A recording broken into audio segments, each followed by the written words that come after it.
Vous êtes bien dans le Quesaco, bienvenue dans l'émission qui vous emmène aux origines du vocabulaire religieux. Et comme chaque semaine, nous sommes en compagnie du Père Bernard Clasen. Bonjour. Bonjour.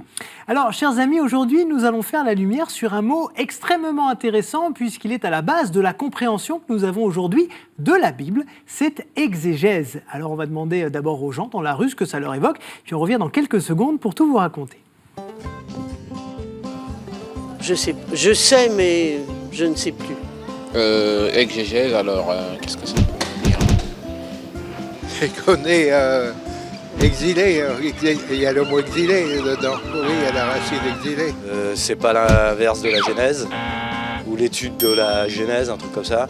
C'est donc du vocabulaire médical pour vous? Ah oui, tout à fait, oui. C'est enlever un morceau de chair là où il y a un bouton. It's the commentary on a passage from the Bible. C'est la Bible. Ouais. Voilà, pas facile de donner une définition claire et surtout juste de ce mot. Alors, Père Clasen, allons-y. Comment vous définiriez ce terme ? Alors, exégèse, moi je dis que c'est l'étude critique et non pas le commentaire. Il y a une petite nuance entre les deux. Alors, le commentaire, c'est une homélie libre, des propos pieux éventuellement, des interprétations libres, alors que l'étude critique consiste à analyser le texte, presque scientifique pourrait-on dire.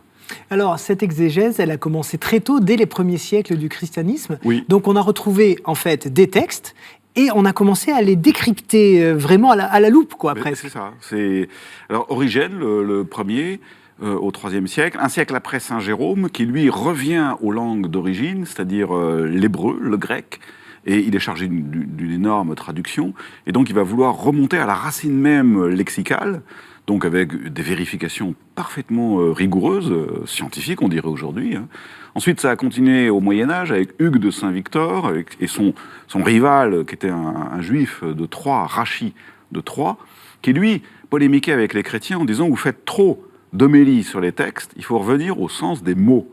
Un mot hébreu, il a des racines, il a presque un sens dans les tripes du mot même, quoi.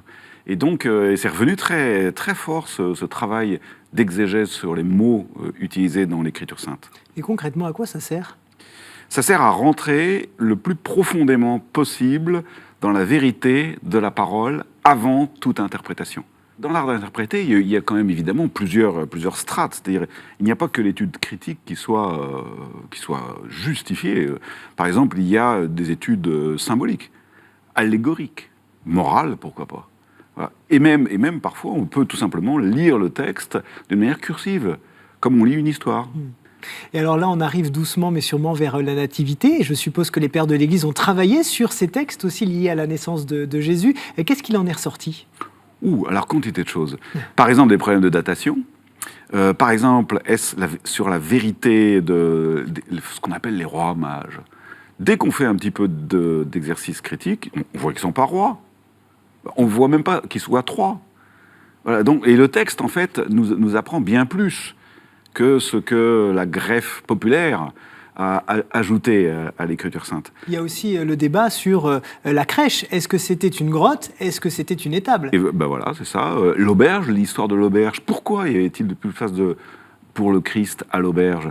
Est-ce que vraiment les gens étaient méchants ? Pas du tout. C'est parce que, tout simplement, dans une auberge bondée, on ne fait pas accoucher une femme. Et alors aujourd'hui, est-ce qu'il y a encore des exégèses à faire ou est-ce qu'on a tout compris ? Non. On a toujours sans arrêt à retravailler, à réinterpréter. Nous trouvons constamment des choses. Quant au travail des homélies, là, ça n'en finit pas. Eh bien, merci beaucoup, Père Clasen, pour toutes ces précisions et d'avoir fait la lumière sur un nouveau mot de la foi. Et puis, merci à vous, évidemment, de votre fidélité. N'hésitez pas à partager cette émission sur les réseaux sociaux. Et je vous dis à très vite sur KTO. Ciao.